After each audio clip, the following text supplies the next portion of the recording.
ក្រុមអង្គការអាស៊ាន AOT ចុះមើលផលប៉ះពាល់ដែលយោធាថៃវាយប្រហារនិងរីបន្លាលួចច្រកអន្តរជាតិអូស្មាច់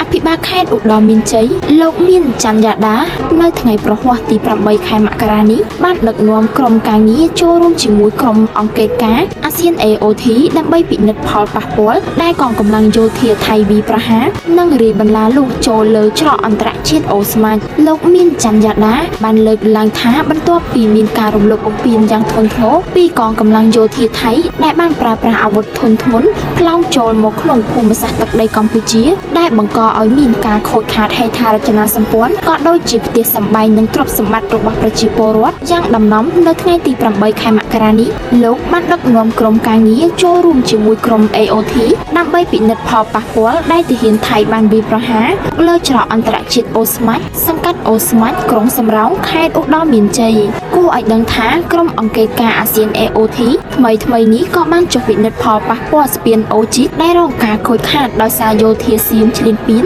ប្រើយន្តហោះ F16 ទម្លាក់គ្រាប់បែកនៅស្រុកចុងកោខេត្តឧត្តរមានជ័យព្រំប្រទល់ស្រុកស្រីស្នំខេត្តសៀមរាប